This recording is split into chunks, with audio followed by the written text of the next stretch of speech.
ಯಾವುದಾದ್ರೂ ಒಂದು ಅಡುಗೆ ಚೆನ್ನಾಗಿ ಆಗ್ತಾ ಇದ್ದಾಗ ಅದರ ಪರಿಮಳ ಮೂಗಿಗೆ ಬಡಿತಾ ಇದ್ದಾಗ ಹಸಿವು ಜಾಸ್ತಿ ಆಗುತ್ತಂತೆ. ಅದೇ ರೀತಿ ನಾನು ಗ್ರಾಮಾಯಣದ ಸುತ್ತಮುತ್ತಲೂ ಏನೇನು ಆಗ್ತಿದೆ ಅನ್ನೋದನ್ನು ಚಂದ್ರು ಸರ್ ಮತ್ತು ಪೂರ್ಣ ಸರ್ ಒಡನಾಟ ಜಾಸ್ತಿ ಆದಮೇಲೆ ತಿಳ್ಕೊಳ್ತಾ ಇದ್ದೆ. ಹಾಗೆ ಅದು ಟ್ರೈಲರ್ ನೋಡಿದ್ಮೇಲಂತೂ ನನ್ನ ಹಸಿವು ಇನ್ನೂ ಜಾಸ್ತಿ ಆಗಿದೆ. ಸಿನಿಮಾ ನೋಡೋದಕ್ಕೆ ಕಾಯ್ತಾ ಇದ್ದೀನಿ. ಚಂದ್ರು ಸರ್ 8-10 ವರ್ಷಗಳ ತಪಸ್ಸಿದು. ಈ ತಪಸ್ಸಿಗೆ ತಕ್ಕ ವರ ಸಿಗಲಿ, ದೊಡ್ಡ ಮಟ್ಟದ ವರ ಸಿಗಲಿ ಅಂತ ನಾನು ಆಶಿಸ್ತೀನಿ. ಚಂದ್ರು ಸರ್ಗೆ ತಮಾಷೆಗೆ ನಾನು ಹೇಳ್ತಿದ್ದೆ, ಚಂದ್ರು ಸರ್ ಇದು ಗ್ರಾಮಾಯಣ ಸಿನಿಮಾ ಏನಿದೆ 2026ರಲ್ಲೇ ಬಿಡುಗಡೆಯಾಗಿ ದೊಡ್ಡ ಮಟ್ಟದ ಯಶಸ್ಸನ್ನು ಕಾಣಬೇಕು ಅಂತ ಮುಂಚೆನೇ ಬರೆದಾಗಿದೆ. ಸಿನಿಮಾ ತಡ ಆಗಿದ್ದಲ್ಲ, ನೀವು ಬೇಗ ಶುರು ಮಾಡಿದ್ರಿ ಅಷ್ಟೇ ಅಂತ ಅವ್ರಿಗೆ ಹೇಳ್ತಾ ಇದ್ದೆ ನಾನು.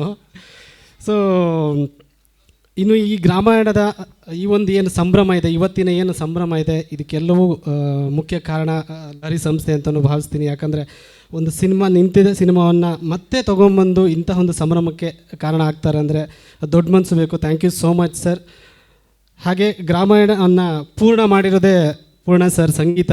ಸೊ ಎಲ್ಲ ಹಾಡುಗಳು ಒಂದಕ್ಕಿಂತ ಒಂದು ಭಿನ್ನವಾಗಿದೆ.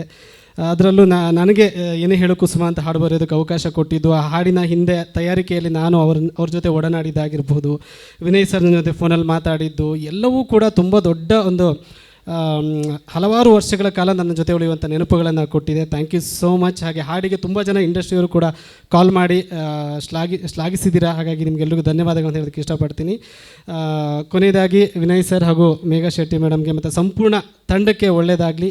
ಗ್ರಾಮಾಯಣಕ್ಕೆ ದೇವರು ಮತ್ತು ಅಭಿಮಾನಿ ದೇವರು ಎಲ್ಲರೂ ಕೈ ಹಿಡೀಲಿ ಅಂತ ಆಶಿಸ್ತೀನಿ. Thank you so much.